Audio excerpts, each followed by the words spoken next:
Muy buenas noches. En manos de la Procuraduría General ya se encuentra el primer preliminar de las indagatorias que realiza la Comisión de la Oficina Nacional de Evaluación Sísmica y Vulnerabilidad de Infraestructura y Edificaciones, designada por el Ejecutivo para dar con las causas del derrumbe del techo en el Jet Set, que ha dejado hasta la fecha 232 fallecidos y más de 180 heridos.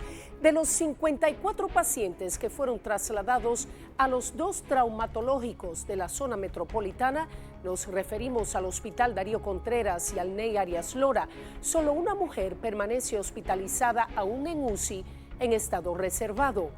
En esos centros hospitalarios también se vivieron horas de caos, tensión y dolor, con un flujo de pacientes llegando en muy poco tiempo, con los familiares de los heridos desesperados por recibir información. Los testimonios de ese personal médico también son desgarradores. A la 1:50 recibí una llamada que había pasado la eventualidad. El doctor acaba de pasar una catástrofe en la discoteca Yesé, donde se cayó todo el techo. Imagínese usted la magnitud. Inmediatamente yo le dije a los muchachos, bueno, ahí debe haber muchas víctimas, porque caerse todo el techo. El emergenciólogo Luis Cabrera, encargado de los servicios de emergencia del Hospital Darío Contreras, estaba en su casa cuando recibió la fatídica llamada que lo llevó a activar el comité de emergencia. ¿Qué te pasó? ¿Qué te pasó? Ya habían llegado algunos pacientes cuando arribó al centro a las 3 de la mañana. Llegaron los 2 primeros, estaban en peores condiciones. Había un joven con un trauma craneoencefálico bien severo y una joven también con trauma craneofacial y en todas las extremidades, que estaba también en muy malas condiciones. Se refiere a Jonathan Natera Rosario, de 46 años, y Catherine Coronado Díaz, de 35. Es impactante eso, porque uno tiene hijos y uno se traslada a ese, es impactante y uno sufre. Aun cuando uno sea médico ya uno está preparado, pero uno sufre la situación. Y sabíamos de la magnitud que podía estar el país. ¿Usted vio en esos momentos algunas imágenes en redes sociales? Sí, desde temprano comenzaron las redes y que Rudy Pérez no aparece y uno con la agonía y que sufrimos mucho. Y es bueno que la gente sepa que uno lo sufre igualito que el otro.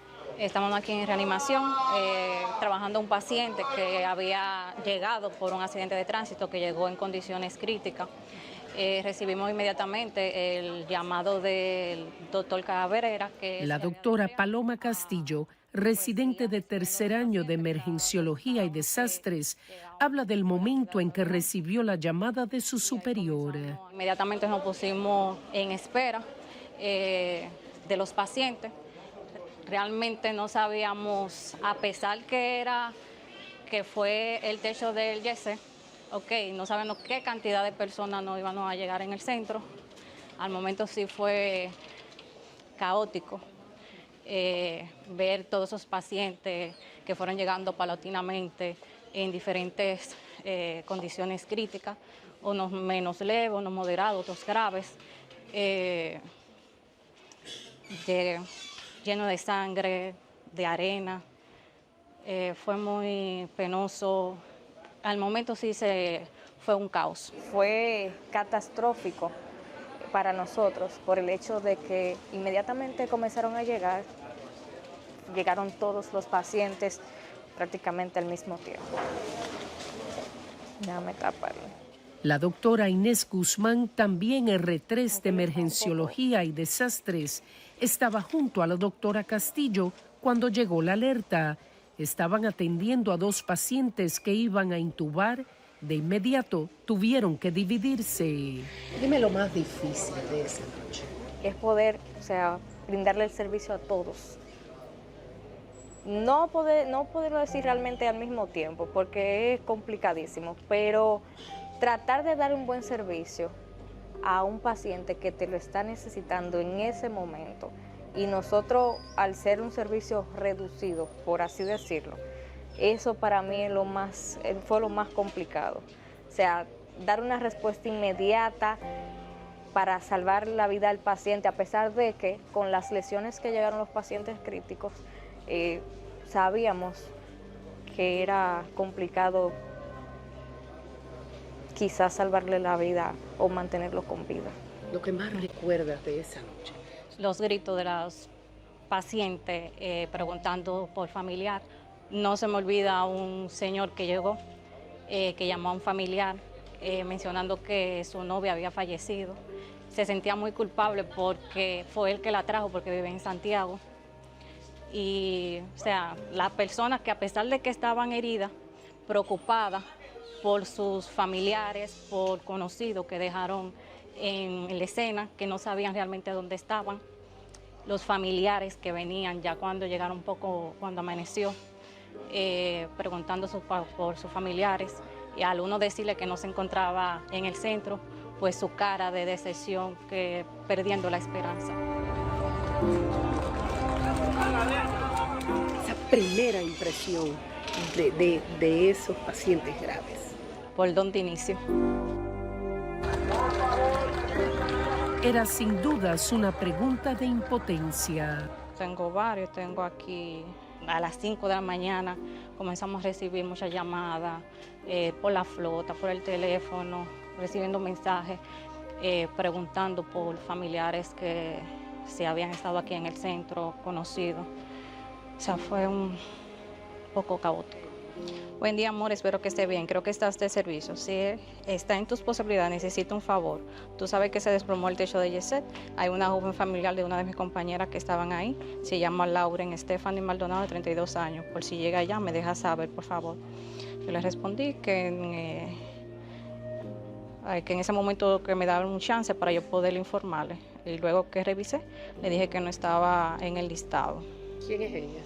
Ella es la esposa de uno de mis compañeros de acá del centro. Tengo de una prima también, Joana,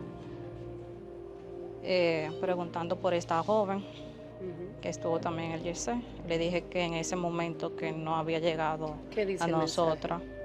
Hermana, por si llega a tu hospital, está extraviada, estuvo anoche en el Yeset.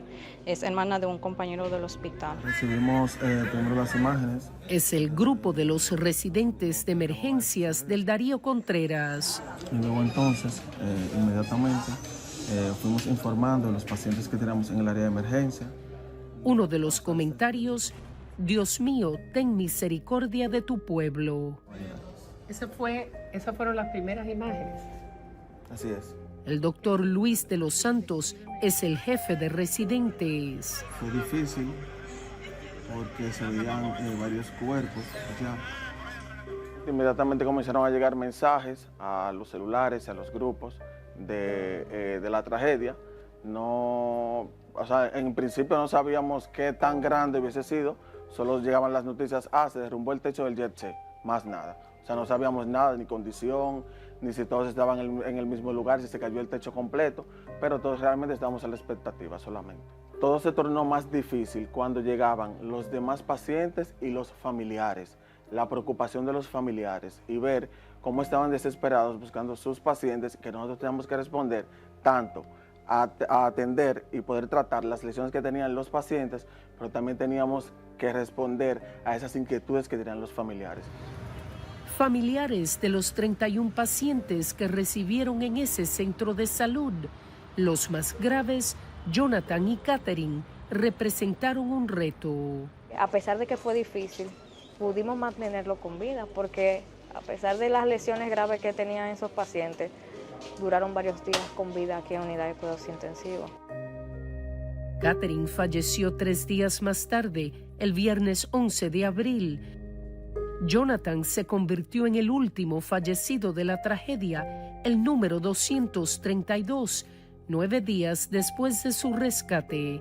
Fueron los únicos 2 pacientes que murieron en el Darío. Lo más difícil para nosotros, que fue con los pacientes, por así decirlo, más grave, era yo tener que comunicarle a los familiares que sí, o sea, que sí, que su paciente le estaba haciendo todo, pero que debía tener claro, o sea, yo debía comunicarle a ellos que a pesar de que su paciente tenía, o sea, uno le estaba haciendo todo, el paciente podía fallecer en cualquier momento por las lesiones que tenía. Cuando nosotros veíamos que pasaban las horas y esa cantidad de muertos aumentaba. Entonces, uno estaba a la expectativa de esos pacientes que nosotros teníamos aquí en la emergencia y también a esas noticias que nos llegaban de que han encontrado tantos fallecidos. Ha aumentado y que para familiares que se nos acercaban a nosotros preguntando por sus parientes, luego nos enterábamos que los parientes de esas personas entonces fueron encontradas fallecidas. Y realmente eso era algo que, por más que nosotros quisiéramos mantenernos fuertes, nos tocaba de una manera muy directa. Me derrumbé al otro día, eso como de las 10:30 de la mañana, iba camino a la universidad porque teníamos que inscribir la tesis. Y recibí un mensaje de mi mamá donde me decía que mi prima y su esposo habían fallecido. ¿Tú no sabías que ellos estaban? No sabía. Eso realmente sí fue muy difícil. Porque lo más lejos que tenía era que un familiar mío iba a estar ahí. Para la doctora Castillo, revivir esos momentos la dejó prácticamente en lágrimas y sin palabras.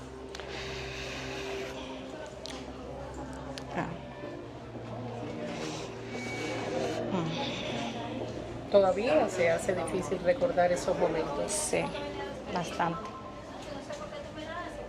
¿Por qué ahora? Porque estás reviviendo todo ese momento. Me enfoqué, me recordé de personas y, o sea, lo he sentido. Murieron conocidos, hasta familiares murieron. ¿A usted le falleció un familiar? Una joven de 28 años, yo soy el padrino, era el padrino de ella. ¿Usted sabía en ese momento que ella estaba ahí? No. Cuando pasaron las horas, los familiares me llamaron y estábamos en esa incertidumbre también. Es decir, que uno vivió de cerca ese cuadro, de verdad que sí. ¿Cómo fue ese momento en el que usted se entera que tiene a una ahijada dentro de los escombros? Era como mi hija. Lo he sufrido. Nosotros los familiares no sabemos muchas cosas de ella. Ella fue de las últimas que apareció en los escombros. Y le dimos cristiana sepultura. Me sorprendió bastante porque imagínese usted una llamada a las 3 de la mañana, usted acostado, usted lo que piensa es que le pasó algo a un familiar.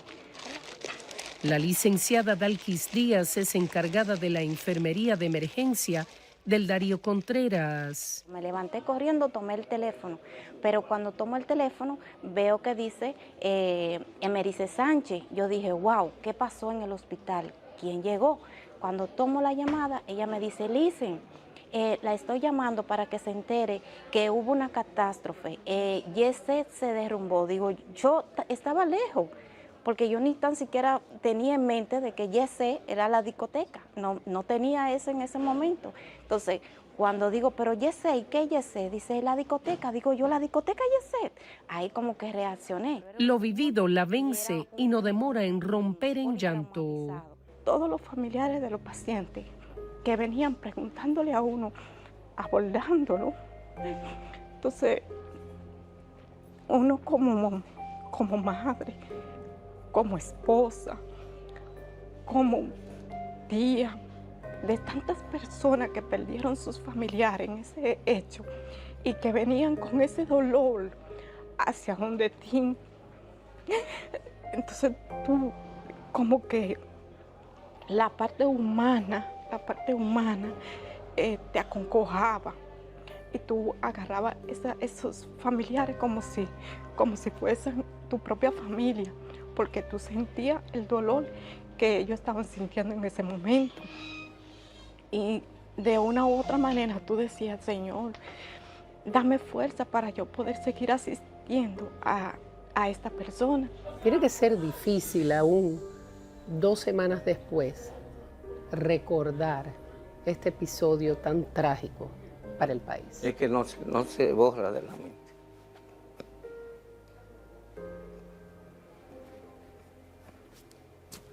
Pero estaremos siempre en la disposición de hacer el trabajo.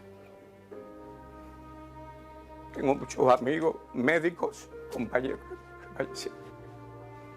Es lamentable. Pero Dios nos asignó a esta tarea y tenemos que cumplirla. Esa es la realidad.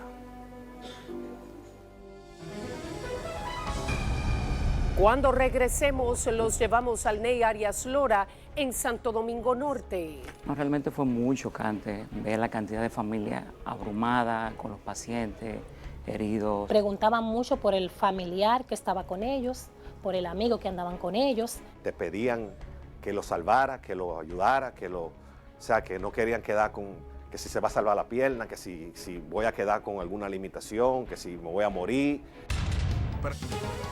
Este es el área del triaje. Aquí se hace la clasificación y la evaluación inicial. Aquí llegaron todos, se fueron evaluando. La doctora Stephanie Hugliter, emergencióloga, estaba de guardia la madrugada del 8 de abril en el traumatológico Ney Arias Lora, en Santo Domingo Norte. Aproximadamente a las 12:55 de la madrugada, un residente de ortopedia me dice, Hugliter, se cayó el techo de la discoteca Jet Set.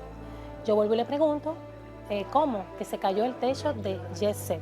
En ese instante yo pensé que se había caído un plafón, no imaginé la magnitud realmente, pero sí atiné, tengo un tío que trabaja allá que es bartender.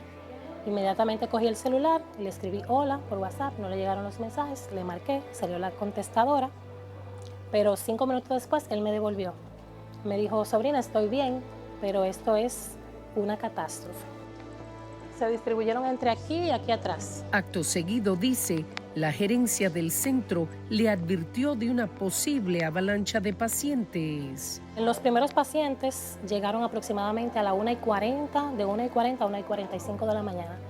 Llegaron 3 juntos en el 911, en camilla del 911.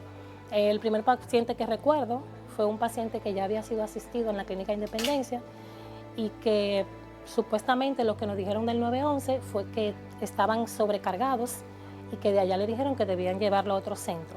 Ese paciente tenía, por clínica, era un politraumatizado, pero lo más evidente era un trauma craneal y un trauma de los miembros inferiores. 5 ambulancias juntas, 5 ambulancias más. De momento tenemos 15 camillas de ambulancia aquí en la emergencia. Y pacientes, los familiares, teníamos la emergencia llena realmente. El doctor Abraham Naranjo es residente de ortopedia y describe una emergencia colapsada. Recibieron 23 pacientes de la tragedia. No, realmente fue muy chocante ver la cantidad de familia abrumada con los pacientes, heridos, sangrando, llorando. Cantidad de familiares que no, buscando su paciente, que le decían que estaban aquí, que no estaban aquí. Pacientes que llegaron sin familiares, pidiendo por familiares, llorando, desconsolados. Fue chocante realmente, fue muy dramático. Dígame lo que no olvida de esa noche.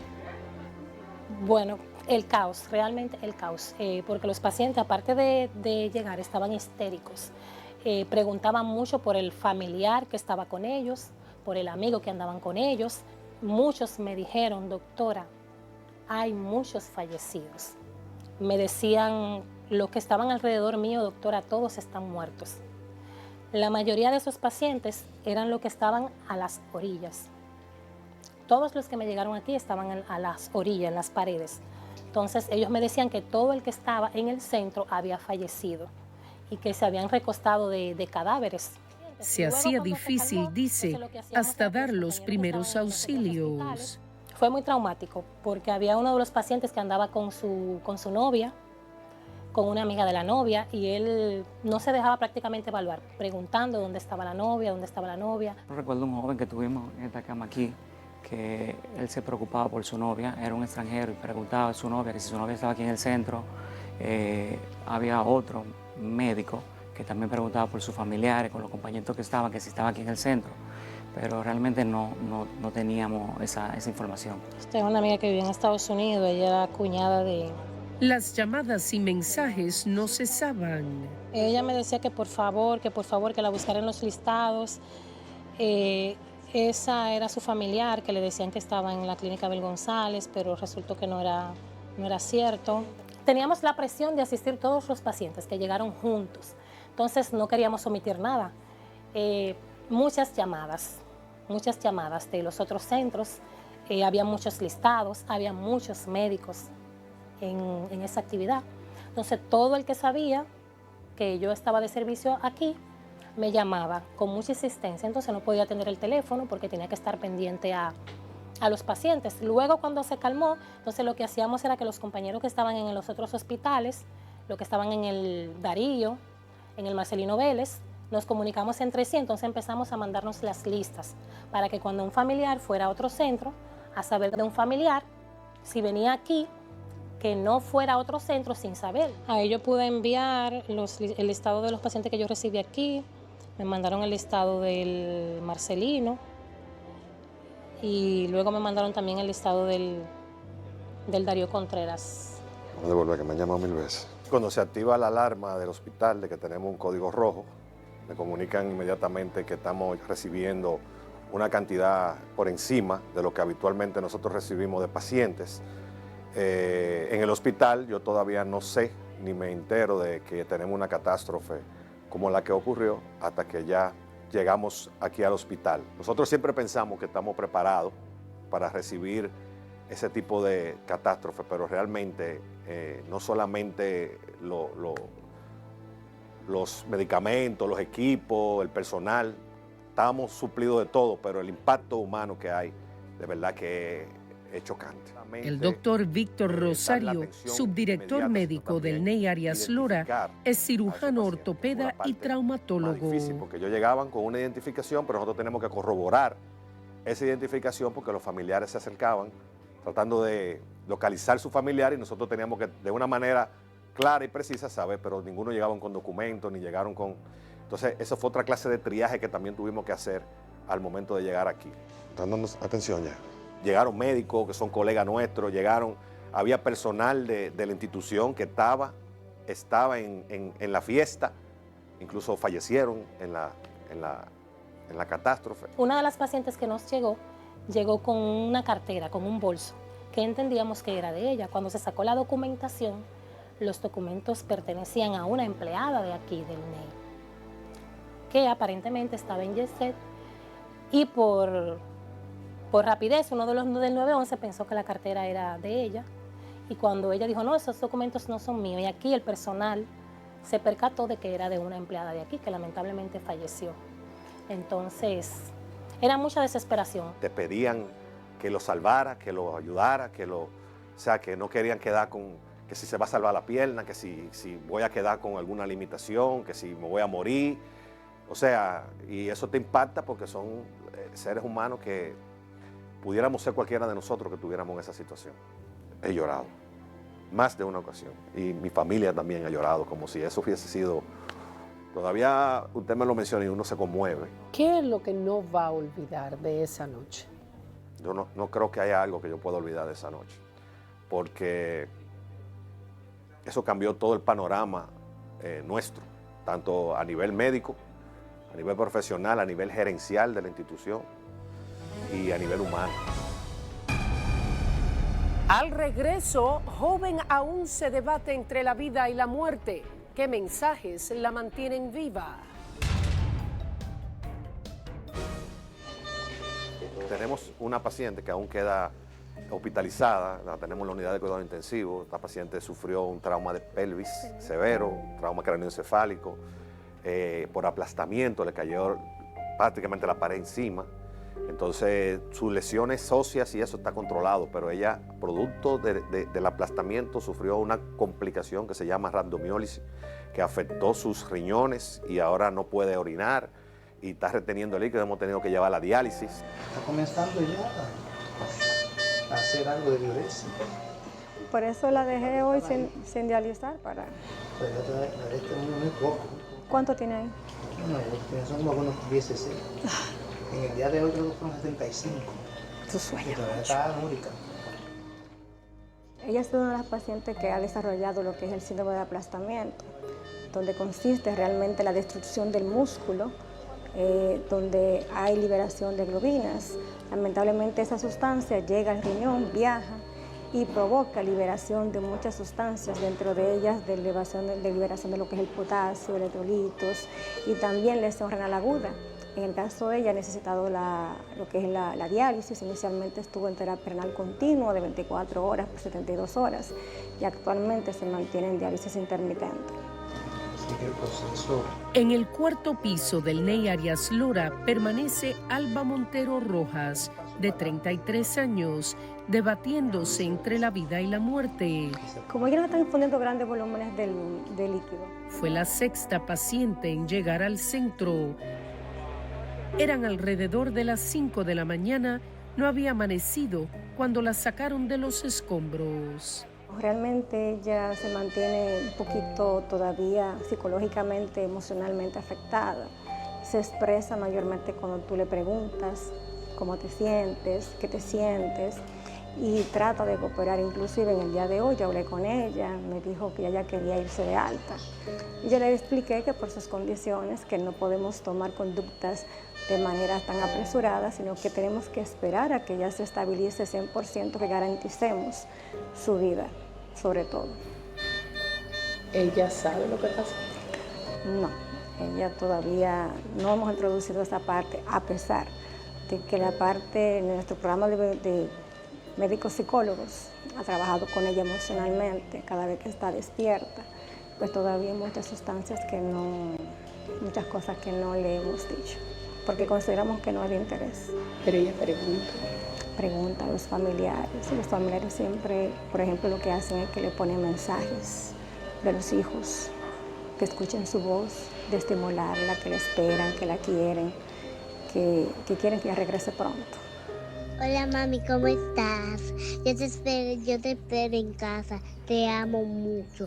Yo quiero que tú vengas ya, porque me oraron por ti y yo siempre te voy a amar y te voy a cuidar desde el hospital, y mamá me va a decir cómo tú estás y cómo te extraño.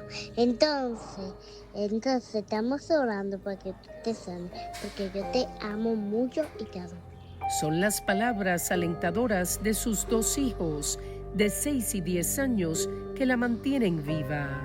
Yo, mami, espero que estés bien, que te encuentres bien. Estamos orando mucho y quiero que papá Dios te saque de ahí. Pero dada la limitación o la impotencia, pues eso hace que ella se sienta muy ansiosa. Pero ella pregunta qué pasó. Sí, pregunta sobre todo de los familiares que estaban a su alrededor. Pero ese tema todavía, por recomendación de psicólogo, no se ha expresado. Aún desconoce que su esposo falleció en la tragedia. Pregunta que no tiene conocimiento de él, que no ha hecho videollamada, que no ha tenido contacto de voz, pero realmente es por el trágico suceso de que realmente no está en condiciones de asumir emocionalmente esa respuesta. Le trajimos una persona de salón para que le lavara la cabeza y eso, para darle ánimo, le ponemos a sus familiares vía telefónica. Es una paciente que se está recuperando, pero que está en estado grave, una paciente que es capitán del ejército. Una persona que ha dedicado su vida a este país y que nosotros estamos luchando para que ella pueda salir adelante. Al igual que las víctimas que sobrevivieron la tragedia del Jet Set y sus familiares, los profesionales de la salud también tendrán que recibir alguna ayuda psicológica, tal y como ocurrió tras la pandemia del COVID-19. En breve, los ojos del mundo puestos sobre el cónclave en el Vaticano, que escogerá al sucesor del Papa Francisco.